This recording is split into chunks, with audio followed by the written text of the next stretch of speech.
মুহাম্মদুর রাসূলুল্লাহ সাল্লাল্লাহু আলাইহি ওয়াসাল্লামের প্রসিদ্ধ সাহাবী ওমর ইবনুল খাত্তাব রাদিয়াল্লাহু তাআলা আনহুর জামানাটা ওমর ইবনুল খাত্তাব রাদিয়াল্লাহু তাআলা আনহুর জামানায় তিনি তখন রাষ্ট্রীয় চেয়ারে তার কিছু গভর্নর বিভিন্ন দেশে তিনি নিযুক্ত করেছেন। হিমসবাসীর জন্য একজন গভর্নর নিযুক্ত করেছেন, তার নাম সাইদ বিন আমির। নাম কি? সাইদ বিন ওয়াজিদ হবে এগুলা। সাইদ বিন আমির হিমস প্রদেশের জন্য তিনি গভর্নর, রাষ্ট্রের গভর্নর, ওমরের প্রতিনিধি। কিছুদিন সেবা দেওয়ার পরে তারা ওমরের কাছে অভিযোগ করলো, আপনার এই সাইদ বিন আমিরের বিরুদ্ধে আমাদের কিছু অভিযোগ আছে, আপনারা তাকে এখান থেকে নিয়ে যান, নতুন একজন গভর্নর নিযুক্ত করেন। হযরত ওমর বলেন, সাইদ বড় আশা নিয়ে, বড় স্বপ্ন নিয়ে তোমাকে আমি হিমসবাসীর গভর্নর করে প্রেরণ করলাম। তোমার বিরুদ্ধে তারা 4টি বড় বড় অভিযোগ আমার আদালতে দায়ের করেছে। কয়টি? একটু কথা বলেন, কয়টা অভিযোগ? কয়টা দায়ের করছে? কার কাছে? ওমরের কাছে। ওমর সাহাবীটা নরম ছিলেন না গরম ছিলেন? জি, কেমন গরম? ইতিহাস গরম। পৃথিবীতে 2জন ব্যক্তির রাগ সবচেয়ে বেশি ছিল, মানে যিনি কথা কম বলতেন, রাগ উঠলে হাত ব্যবহার করতেন বেশি, এত মেজাজ গরম। একজন নবী আল্লাহ মুসা আলাইহিস সালাতু ওয়াস সালাম, তাফসীরে এসেছে নবী মুসা যখন রাগ ওঠে তার পাগড়ি মোবারক চুলের খাড়া হওয়ার কারণে পাগড়ি পর্যন্ত উপরের দিকে উঠে যায়। সুবহানাল্লাহ, এত রাগ। আজরাইল একটা পর দিয়ে চোখ ফলাই দিয়েছে, কানা করে ফেলছে। বুঝেন না কি রাগ? শুধু সালাম দিছে না, আইসা জান কবজ করবে। আজরাইল আইসা শুধু সালাম দিছে না মুসাকে, এই জন্য বাম হাতে এমন থাপ্পড় দিছে, চোখ খুলে আল্লাহর কাছে যায়, আল্লাহ তুমি কার কাছে জান কবজ করতে পাঠাইছে? তো আমার চোখ খুলে ফেলাইছে। ঘটনা কি? আল্লাহ তো সব দেখেন, তিনি আলিমুল গায়ব। বললো কারণ কি? তোমার চোখ খুলে ফেলাইছে কি লেগা? তুমি মনে হয় কোনো ভুল করছো। তো কয় তুমি কি ওনার কাছে যাওয়ার সময় কি আচরণ করছো? আরে আল্লাহ, আমি তো জান কবজ করে দুনিয়ার কারোর কাছে যাইয়া সালাম টালাম দেই না, অনুমতি লাগে না। ওই সালাম ছাড়া ঘরের ভিতরে ঢুকে যাইয়া জান কবজ করে রেডি হয়েছিলাম, লেগা কাছে ধইরা বাম হাতে খিসাই দিয়েছে, চোখ তো গেছে। আল্লাহ আবার চোখ লাগাই দিছে, আবার আসছে, আইসা সালাম দিছে, তারপরে জান কবজ হয়েছে। এত রাগী নবী মুসা। আর 2 নম্বর হচ্ছে হযরত ওমর রাদিয়াল্লাহু তাআলা আনহু, যাদের কথা আগে হাত চলতে বেশি। ওমর যখন রাষ্ট্রীয় চেয়ারে ছিল, এমন কোনো বাপের বেটা ছিল না অন্যায় করে কোনোদিন পার পাবে। আবার তিনি দয়ালু ছিলেন, খুব দয়ালু ছিলেন। রাগে মানুষের আবার দিল নরম হয় না, এরকম যে বেশি রাগে তার মনটা আবার নরম, হুট করে রাগ করে আবার পরে যায়। হযরত ওমর রাদিয়াল্লাহু তাআলা আনহু তিনি তেমন ভাগে একজন নবী ছিলেন, সাহাবী ছিলেন।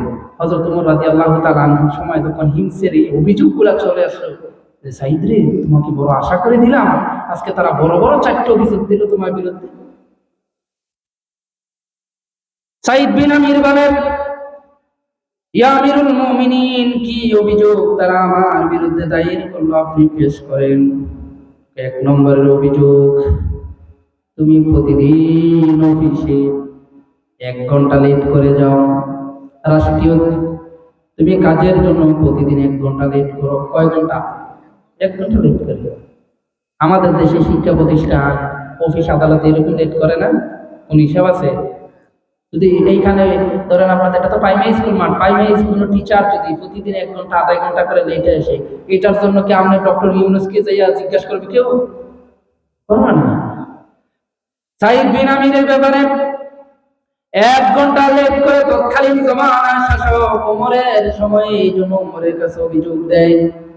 ওমর বলে, তুমি প্রতিদিন 1 ঘন্টা লেট করে অফিসে যাও, এটা হচ্ছে 1 নম্বর দোষ। সাইদ বিন আমির বলে, 2 নম্বর আমার দোষ কি? ওই তুমি সপ্তাহে 1 দিন যাও না, সপ্তাহে 1 দিন যায় না। 3 নম্বর দোষ কি? কয় রাত্রিবেলা তোমার বাড়িতে লোকেরা বিশেষ প্রয়োজনে যখন গিয়ে ডাকাডাকি করে, তুমি তাদের ডাকে সাড়া দাও না, কোনো কথাই বলো না, লাজওয়াব, চুপ থাকো। তারা কষ্ট পেয়ে তোমার বাড়ি থেকে ফিরে আসে। 4 নম্বর দোষ কি? 4 নম্বর দোষ হলো তুমি মাঝে মাঝে অফিসের মধ্যে মৃগী রোগীর মতন অজ্ঞান হয়ে পড়ে যাও। সাঈদ বিন আমিরুল মুমিনিন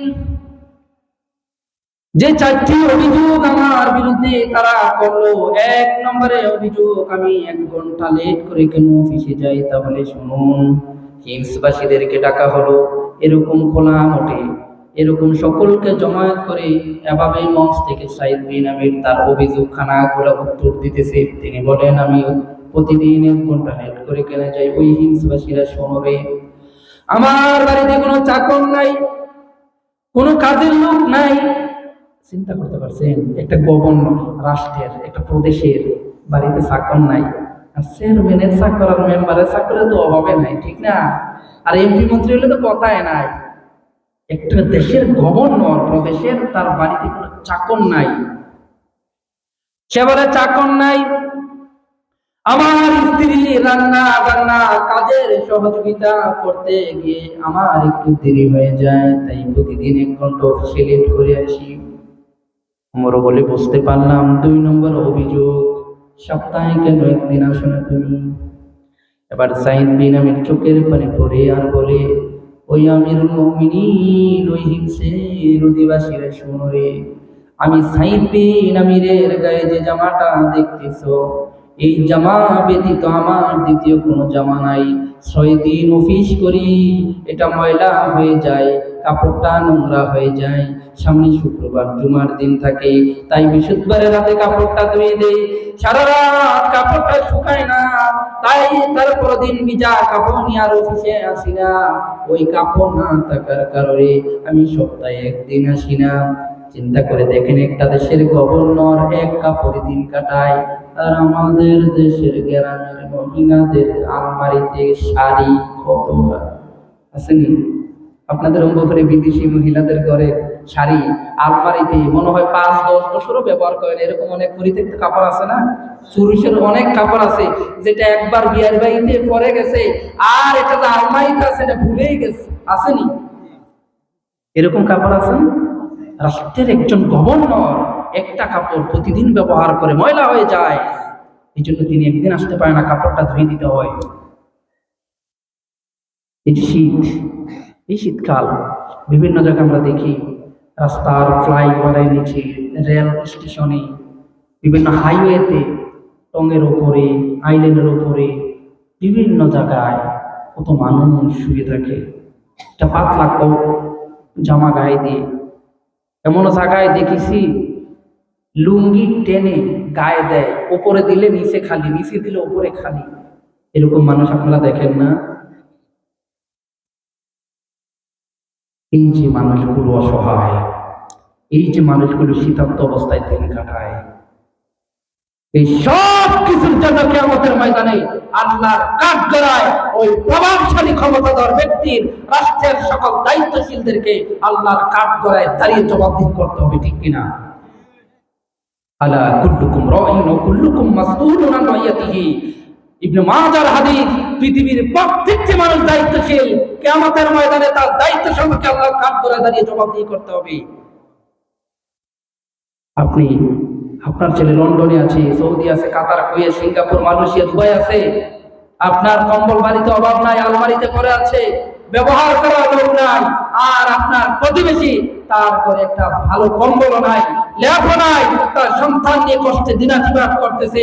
আপনার যেটা প্রয়োজন নাই, প্রয়োজনের অতিরিক্ত রাখার কারণে কিয়ামতের ময়দানে আপনার প্রতিবেশীর প্রতি ইহসান না করার কারণে কিয়ামতের ময়দানে আপনাকে আল্লাহ কাঠগড়ায় দাঁড়াতে হবে, ঠিক কিনা? সূরা রহমানে বলছে, হাল জাযাউল ইহসান ইল্লাল ইহসান, ইহসানের বদলা কেবল ইহসান হতে পারে। আপনি মানুষের প্রতি ইহসান করেন, আল্লাহ আপনার প্রতি ইহসান করেন। লা ইয়ারহামুল্লাহু মান লা ইয়ারহামুন নাস। আল্লাহর নবী বলেছেন যে মানুষের প্রতি রহম করে না, দয়া দেখে না, আল্লাহ তার প্রতি দয়া দেখাবেন না।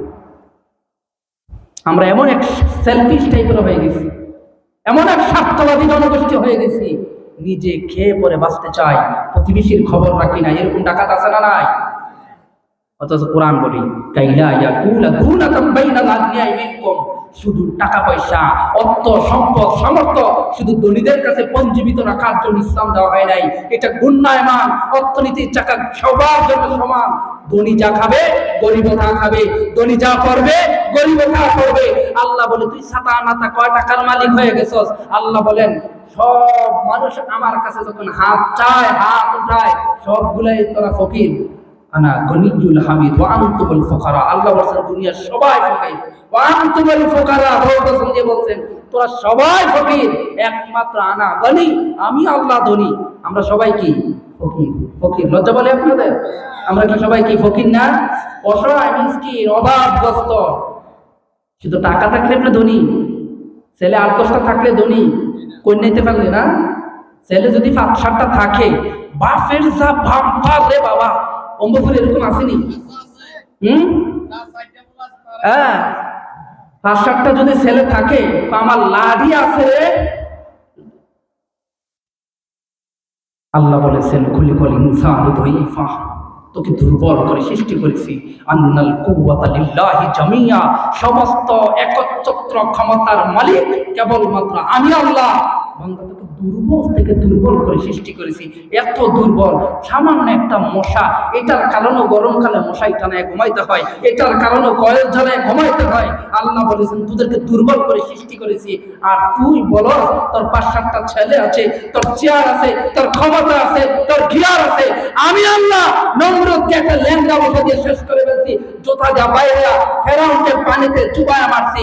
আর তুই বেটা ছাতা কি হয়ে গেছস? তোকে আমি আল্লাহ এমন এক জিনিস দিয়ে শেষ করে দিব, দুনিয়ার মানুষ শুধু আফসোস করবে, হায় হায় এইভাবেও মানুষ মৃত্যুবরণ করে।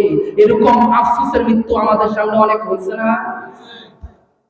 এই জন্য ক্ষমতা বাহাদুরি দেখাইতে হবে। বলতেছিলাম সাইদ বিন আমির একটি কাপড় দিয়ে তিনি রাষ্ট্রের গভর্নরের দায়িত্বে ছিলেন।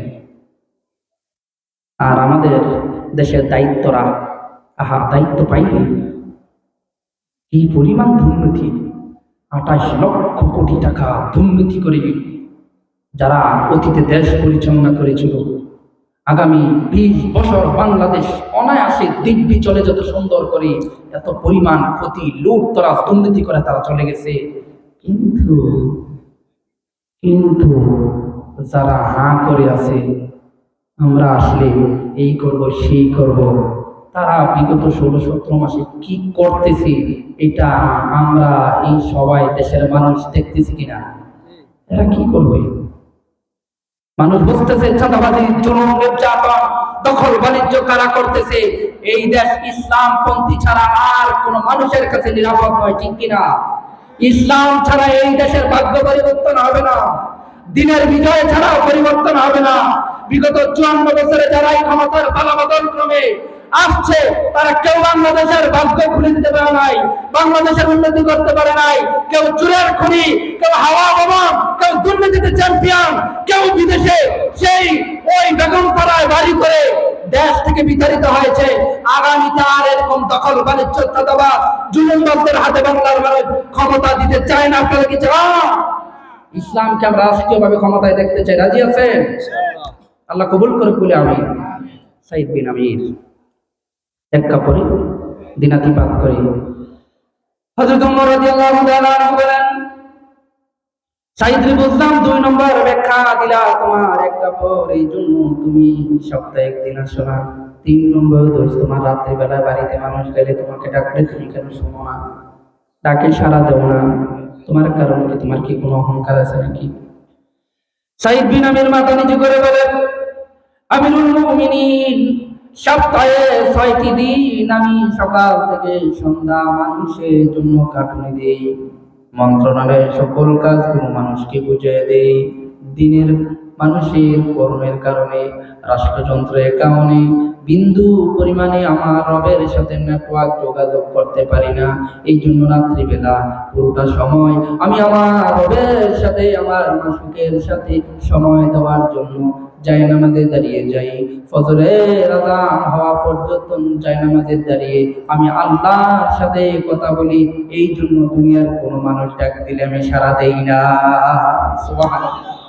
কি নেতা রে ভাই, কি নেতা দেখছেন? দিনে মানুষের জন্য কাজ করে আর রাতে আল্লাহর জন্য নিজের জন্য কাজ করে। আর আমাদের দেশে নেতা দিনের কাজ করে নিজের অফিস আদালতে গেলে টাইমে টাকা নেই, রাতে যায় মদের আড্ডায়, বারে যায়, নর্তকীদের নাচের কাছে যায়, নারী নিয়ে ঘুমায়। এরকম নেতা আছে না? আছে না? আমার বন্ধুগণ, সাইদ বিন আমির বলে ওই সময়টা আমি দুনিয়া কেউ রাত দিলে শুনি না।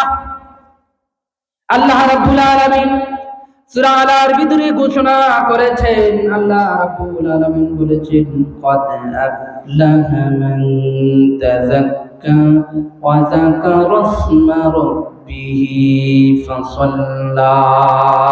ক্বাদ আফলাহা মান তাযাক্কা, সেই তো চূড়ান্ত সফল যার আত্মাকে পরিশুদ্ধ করেছে, ওই ব্যক্তি সফল। ওয়া যাকারা ইসমা রাব্বিহি ফাসাল্লা, যেই ব্যক্তি আল্লাহর স্মরণে, তার রবের স্মরণে যায়, নামাজে মুসাল্লায় দাঁড়িয়ে যায়, ওই ব্যক্তিকে আল্লাহ রাব্বুল আলামিন চূড়ান্ত সফল হিসেবে সার্টিফিকেট দিয়েছেন। তাই আমি সফলতা থেকে মাহরুম হতে চাই না, বঞ্চিত হতে চাই না। তাই আমি ওই গভীর রজনীতে যাই, নামাজে দাঁড়িয়ে যাই, হিমসবাসী আমাকে ডাক দিল, আমি সাড়া দেই না। চিন্তা করি তাদের জন্য দিনটা রিজার্ভ করে রেখেছি, আগামীকাল সময় দিতে পারবো। কিন্তু যদি আমি রাত্রে বেলায় আমার রবকে সময় না দেই, কিয়ামতের ময়দানে রব যদি আমাকে পাকড়া করে হিসাব চেয়ে বসে, সাইদ রে আমার জন্য কি করেছো, সেদিন তো হিমসবাসী আমার কবরে যাবে না, আল্লাহর কাছে সুপারিশ করবে না। আমি যদি জাহান্নামে চলে যাই, হিমসবাসীর কিছু আসে যায় না। তাই চাচা নিজের প্রাণ বাঁচা। সাইদ বিন আমির বলে, আমি আমার নিজেই চিন্তা করি রাত্রি বেলায়, আপনার জনগণ রাতে কেন আসে, দিনে তো পুরো 12 ঘন্টা সময় দেই। এবার ওমর ইবনে খাত্তাব রাদিয়াল্লাহু তাআলা আনহু বলে, 3 নম্বর জবাব আমি পেয়ে গেলাম। 4 নম্বরে দোষ, তুমি অফিসের মধ্যে মাঝে মাঝে মিগরুকির মতন অজ্ঞান হয়ে ফেরা যাও, এভাবে চেয়ারে বসে থাকে, অজ্ঞান হয়ে ফেরা যায় মাঝে মাঝে। সাইদ বিন আমির বলেন, আমিরুল মুমিনিন এমন এক কথা, এমন এক ঘটনা বর্ণনা করে দিলেন, এমন কথা স্মরণ করে দিলেন। আমি তখন মক্কি জিন্দিগির ঘটনা, আমি সাইদ বিন আমির তখন ইসলাম গ্রহণ করি নাই, ইসলাম আনি নাই, রাসূলের প্রতি দাওয়াত আনি নাই। আমি তখন কাফের ছিলাম। মক্কার কাফেররা মদিনা থেকে খুবাইব রাদিয়াল্লাহু তাআলা আনহু, আল্লাহর প্রসিদ্ধ সাহাবী, তাকে কিছু কাফেররা তারা ধরে নিয়ে আসলো। মক্কায় আনার পরে আমি ভেবেছিলাম তারা তাকে আটকিয়ে রাখবে। আমি আমার চোখের সামনে দেখলাম তারা সর্বপ্রথম খুবাইবের এক একটি হাত কেটে ফেললো। খুবাইবের হাতগুলাকে বিচ্ছিন্ন করে দিল, পা গুলাকে বিচ্ছিন্ন করে দিল, মাথা মোবারক গুলাকে বিচ্ছিন্ন করে দিল। আমি সাইদ বিন আমি দাঁড়িয়ে আছি, আমি তখন ইসলাম গ্রহণ করি নাই, আমি তখন কাফের। কিন্তু যখন ওই দৃশ্যগুলো আমার চোখের সামনে ভেসে ওঠে, আমি যখন অফিসের ভিতরে ওই দৃশ্যটা আমার চোখের সামনে চলে আসে, আমি আর নিজেকে স্থির করতে পারি না, নিজেকে আর ঠিক রাখতে পারি নাই। আমি চিন্তা করি ওই সময় তো আমার করার কোনো সামর্থ্য ছিল না, কিন্তু আমার চোখের সামনে আল্লাহ নবীর একজন সাহাবী এভাবে তারা টুকরো টুকরো করে দুনিয়া থেকে বিদায় করে দিল। আমি সাইদ বেঁচে থাকা সত্ত্বেও কিছু করতে পারি নাই। ওই দৃশ্যগুলো যখন আমার চোখের সামনে ভেসে ওঠে, আমি আর চেয়ারে বসে থাকতে পারি না, আমি অটোমেটিকলি অজ্ঞান হয়ে জমিনের মধ্যে পড়ে যাই। সাইদ বিন আমির বলে, হযরত ওমর বলে, সাইদ বিন আমির হিজবাসীরা তোমার উপরে যে ভুল বুঝে ব্যাখ্যা দিয়েছে, যে অভিযোগ করেছে, আজকে আমি বুঝতে পারলাম সাইদ বিন আমির রে, আমি তোমার প্রতি সন্তুষ্ট হয়ে গেলাম। তুমি যে এমন ভাবে উপস্থাপন করলে আজকে হিমসের বাসীর সামনে, তুমি নিজেকে এমন ভাবে প্রস্তুত করে নিলে, তুমি তোমার রবকে এমন ভাবে খুশি করে নিলে, আজকে তোমার প্রতি আর কোনো অভিযোগ রইল না। তোমার দায়িত্ব সব পদে তোমাকে বহাল রেখে হিমসের সেই গভর্নরের দায়িত্ব তোমাকে বুঝিয়ে দেওয়া হলো। চিল্লায়া বলেন সুবহানাল্লাহ।